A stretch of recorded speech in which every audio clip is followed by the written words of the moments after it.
नमस्कार दोस्तों, मैं अभिनव श्रीवास्तव आप सभी का स्वागत करता हूं आपके अपने एसएसजी गुरुकुल के इस YouTube चैनल पर। और आज मैं आपके लिए लेकर आया हूं दोस्तों आपकी आने वाली परीक्षा यानी एलटी पॉलिटिकल साइंस से रिलेटेड इंटरनेशनल रिलेशन का एक बेहतरीन महत्वपूर्ण टॉपिक। मैं उम्मीद करता हूं कि ये संक्षिप्त क्लास आपकी तैयारी में न केवल मदद करेगी बल्कि अंतर्राष्ट्रीय राजनीति और अंतर्राष्ट्रीय संबंधों के मूलभूत सिद्धांतों को समझने में आपकी बहुत मदद करेगी। और इसके आधार पर आप परीक्षा में पूछे जाने वाले जो प्रश्न हैं, चाहे वो प्री के हों चाहे फिर वो मेंस के ही क्यों ना हो, दोनों में आपको बेहतर तरीके से उत्तर लिखने में काफ़ी सहायता मिलेगी। चलिए दोस्तों, समझते हैं आज सबसे पहले अंतर्राष्ट्रीय राजनीति और अंतर्राष्ट्रीय संबंधों को कि एक्चुअल में इनका मतलब क्या होता है। जैसा कि आप देख पा रहे होंगे, अंतर्राष्ट्रीय संबंध की बात कर रहा है तो ये ध्यान रखना है कि अंतर्राष्ट्रीय संबंध जो है दोस्तों वो विदेश नीति में ही निहित होते हैं। अगर प्रश्न आता है कि अंतर्राष्ट्रीय संबंध या अंतर्राष्ट्रीय राजनीति किसमें निहित है, तो आप बता सकते हैं कि ये किसमें निहित है दोस्तों। ये निहित है आपके विदेश नीति में। जहां विदेश नीति किसे कहा जाता है, तो विदेश नीति का अर्थ होता है अंतर्राष्ट्रीय समुदायों के साथ अपने संबंधों का संचालन करने की नीति। क्या कहा मैंने? विदेश नीति का अर्थ होता है अंतर्राष्ट्रीय समुदायों के साथ अपने संबंधों का संचालन करने के लिए हम जिस नीति का इस्तेमाल करते हैं उसी को विदेश नीति कहा जाता है। दोस्तों, आज के दौर में जब लगातार वैश्विक तनाव चरम पर है और दुनिया के तमाम ऐसे देश हैं जो युद्ध की कगार पर खड़े नजर आ रहे हैं, चाहे बात हम लोग चीन और किसकी कर सकते हैं, भारत की कर सकते हैं, इसके अलावा पाकिस्तान भारत की करें, बांग्लादेश में स्थिति क्या है वो भी आप देख रहे हैं, और यूक्रेन और रूस का वार चल ही रहा है, इजराइल और फिलिस्तीन के बीच अभी भी मामला पूरी तरह से सुलझ नहीं पाया है।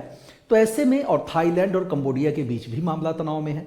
तो इन सभी परिस्थितियों को देखते हुए आज अंतर्राष्ट्रीय संबंधों की महत्ता बहुत हद तक बढ़ जाती है।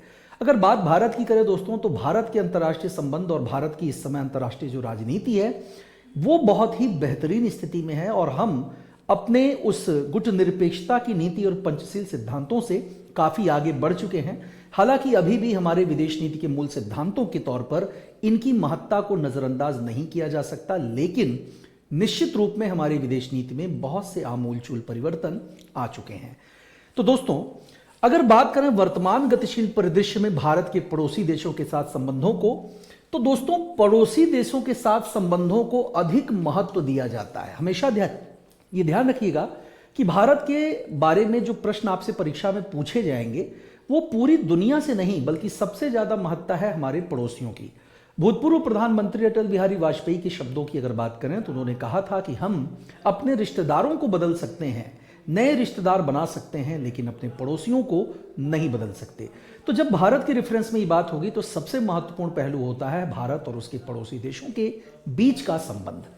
दोस्तों, जैसे चाइना, पाकिस्तान, भूटान, नेपाल, म्यांमार, श्रीलंका और मालदीव जैसे देशों की बात भी की जाएगी।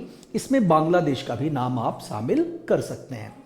विदेश नीति की बात करें दोस्तों, तो अगर पूछता है कि विदेश नीति का मूल उद्देश्य क्या होता है, तो आप ध्यान रखिएगा कि भारत की विदेश नीति का मूल उद्देश्य, किसी भी देश की विदेश नीति का जो मूल उद्देश्य होता है वो सबसे बड़ा होता है उसके राष्ट्रीय हितों को पूरा करना।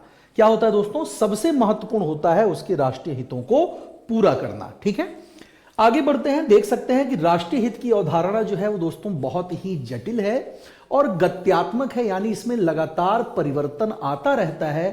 तो ऐसे में राष्ट्रीय हित को स्थायी और अस्थायी में भी विभाजित किया जा सकता है। अब अगर बात करें राष्ट्रीय जो हित हैं हमारे, स्थायी क्या हित हैं हमारे, तो उनमें देख सकते हैं उद्देश्यों में, तो राष्ट्र का स्वतंत्र अस्तित्व और राष्ट्रीय सुरक्षा, ये ऐसे उद्देश्य हैं विदेश नीति के जो कभी भी परिवर्तित नहीं होते हैं। लेकिन अस्थायी उद्देश्यों की बात करें तो जरूरतों और परिवर्तनशील अंतर्राष्ट्रीय परिदृश्य में, खासकर अगर हम आर्थिक सुरक्षा की बात करें, अनिवासी भारतीयों के हितों के संरक्षण की बात करें, या अंतर्राष्ट्रीय स्तर पर भारत या अपने देश की छवि की बात करें, तो ये जो है अस्थायी उद्देश्य होते हैं जो कि परिवर्तनशील बने रहते हैं। अब इसमें अगर बात की जाए दोस्तों दो लोगों के विचारों की, जिसमें अप्पा दुरई और मोहन सुंदर राजन का नाम आता है, तो इन दोनों ने विदेश नीति के बारे में क्या टिप्पणी की है। ये कहते हैं कि उन सभी सिद्धांतों, हितों, उद्देश्यों का कुल योग जो एक राज्य दूसरे राज्य के साथ संबंध संचालन के लिए निर्धारित करता है, उसे ही हम विदेश नीति का नाम देते हैं। दोस्तों, अब देखिए, विदेश नीति को निर्धारित करने वाले अगर तत्वों की बात की जाए कि कौन कौन से ऐसे कारक हैं जो किसी भी देश की विदेश नीति को निर्धारित करने में अपना अमूल्य योगदान देते हैं, तो यहां पर हम निर्धारित तत्वों को भी दो हिस्सों में बांट सकते हैं, जिसमें एक आपका राष्ट्रीय है और एक आपका अंतर्राष्ट्रीय है।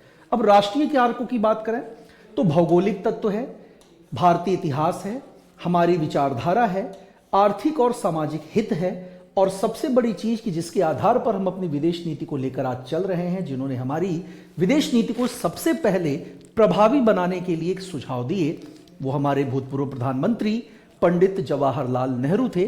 तो पंडित जवाहरलाल नेहरू का व्यक्तित्व भी राष्ट्रीय कारक है जिसने हमारे विदेश नीति को प्रभावित किया।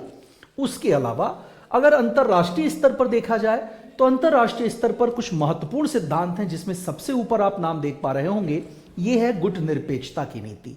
दोस्तों, इसी को हम लोग कहते हैं नॉन अलाइनमेंट जो पॉलिसी है हमारी, वो है अमेरिका द्वारा पाकिस्तान को दिए जाने वाला समर्थन। जैसा हाल ही में उसने आपने देखा होगा कि पाकिस्तान के F-16 लड़ाकू जहाजों को रिपेयर करने और भी नए हथियारों को उन्हें उपलब्ध कराने के लिए रिसेंटली अमेरिका और पाकिस्तान के बीच कुछ समझौते हुए हैं। तो ये समझौते निश्चित तौर पर भारत जैसे देश के लिए चिंता का विषय हैं, क्योंकि अंतर्राष्ट्रीय स्तर पर आतंकवाद के सबसे बड़े प्रमोटर और सबसे बड़े निर्यातक के रूप में आज पाकिस्तान की क्या छवि है, ये किसी भी सजग व्यक्ति से छिपा हुआ नहीं है। आगे बढ़ते हैं दोस्तों। अब देखिए, यहां दूसरी चीज हमारे सामने क्या आ रही है। एक पॉइंट इसमें और रह गया कि सोवियत संघ की ओर हमारा जो झुकाव है वो कहीं ना कहीं अमेरिका द्वारा पाकिस्तान को दिए जाने वाले समर्थन की ही वजह से है।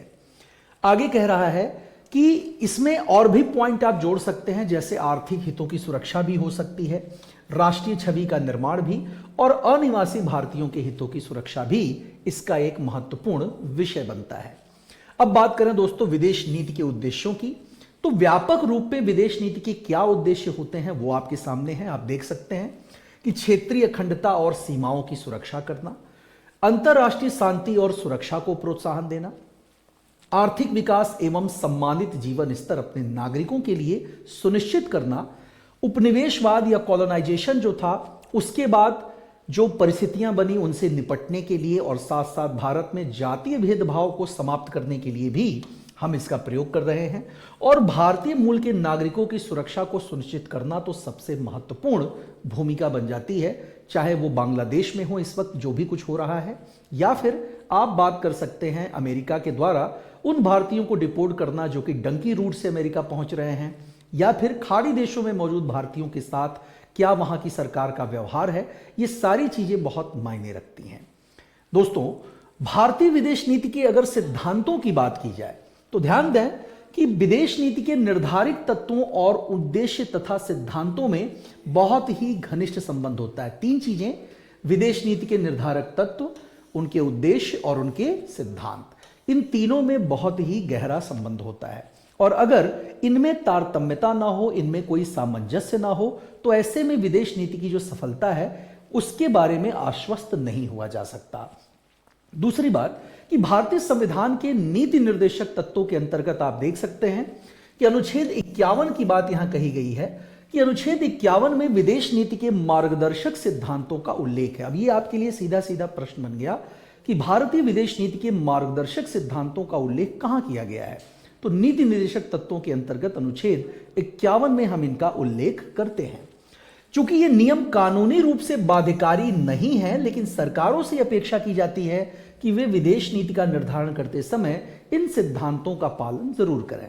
ऐसे में अब इन सिद्धांतों की बात करें तो आप देख सकते हैं, पहला सबसे इंपॉर्टेंट सिद्धांत फिर से आ रहा है, अंतर्राष्ट्रीय शांति और सुरक्षा को प्रोत्साहन देना। इसके अलावा राष्ट्रों के बीच उचित और सम्मानजनक संबंधों को बनाना, अंतर्राष्ट्रीय संधियों और कानूनों से उत्पन्न दायित्वों का निर्वहन करना, यह जरूरी है, वरना अंतर्राष्ट्रीय स्तर पर एक दूसरे के साथ हम संबंधों को बेहतर और जीवंत शायद नहीं बनाए रख पाएंगे, और अंतर्राष्ट्रीय विवादों के शांतिपूर्ण समाधान को प्रोत्साहन देना, जैसा मैंने बताया।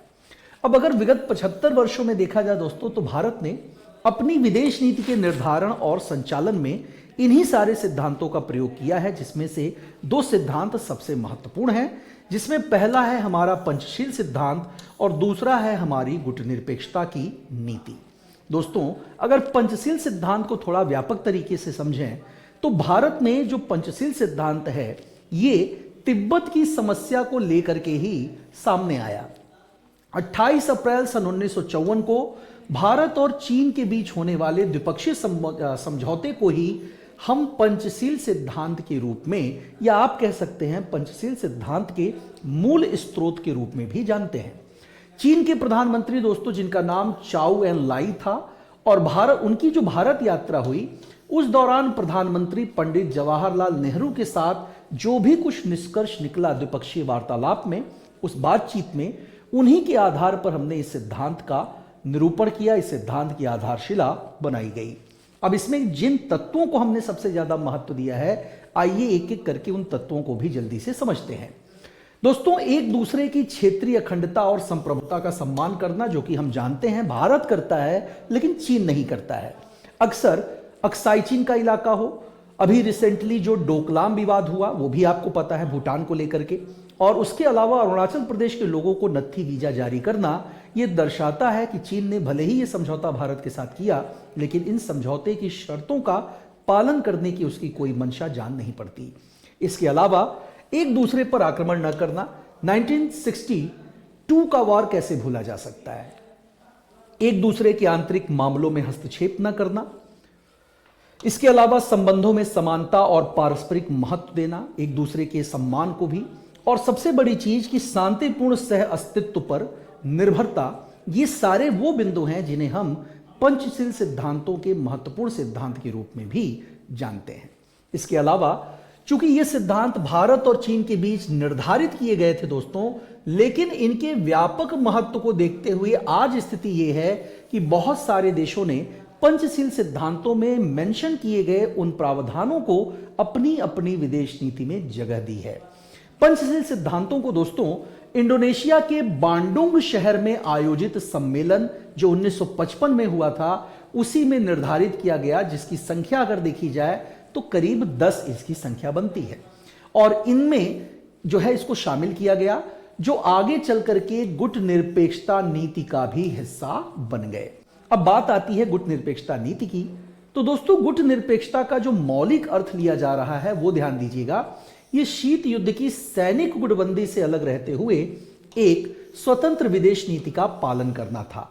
मैं शीत युद्ध की बात कर रहा हूं दोस्तों, ये वही शीत युद्ध है जो लंबे समय तक 1960 के दशक से लेकर और करीब करीब सोवियत संघ के विभाजन तक रूस और अमेरिका के बीच बना रहा है।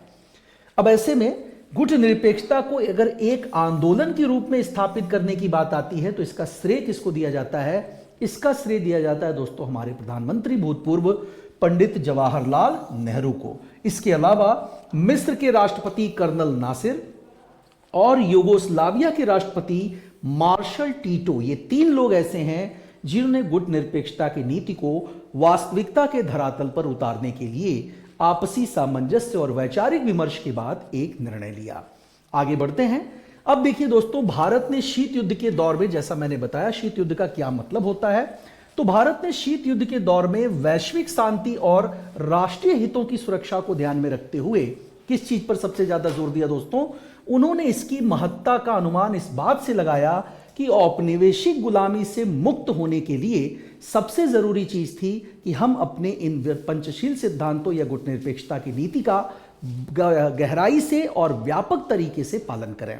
आप देख सकते हैं यहां वो बात लास्ट में लिखी भी गई है कि औपनिवेशिक गुलामी से मुक्त होने वाली तीसरी दुनिया, जैसा कि अफ्रीका की बात होती है, उसके अधिकांश देशों ने गुट निरपेक्षता को अपनी विदेश नीति का हिस्सा बनाया है। तो ये जो बातें मैंने आपसे कही, ये सारी बातें भारत और संबंधित किसी भी देश की विदेश नीति से जुड़े मूल सिद्धांतों के संबंध में आपकी समझ को बेहतर बनाने में आपकी मदद करेंगी। मैं उम्मीद करता हूं कि ये छोटी सी क्लास और इसमें मेरे द्वारा आपसे भारत की विदेश नीति, अंतर्राष्ट्रीय संबंधों के जिन मूलभूत अर्थों को व्यक्त करने की कोशिश हुई है, ये आपको काफ़ी मदद करेंगी, काफ़ी हेल्प करेंगी, काफ़ी बेनिफिशियल होंगी आपके लिए। और अगर आपको ये बातें बेहतर लगती हैं, समझ में आता है, तो आप कमेंट के माध्यम से मुझे अपने विचारों से अवगत भी करा सकते हैं।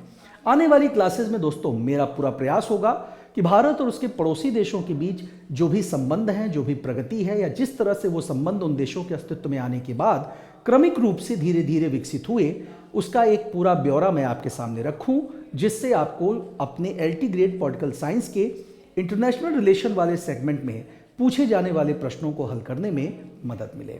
तो अपने इस प्रयास के साथ मैं आप सबसे अनुमति लेता हूं अपनी अगली क्लास तक के लिए। अपना ख्याल रखिए और इसे अगर आपको ये वीडियो पसंद आता है तो दोस्तों इस वीडियो को अपने ज़्यादा से ज़्यादा मित्रों तक शेयर ज़रूर करें। तब तक के लिए धन्यवाद।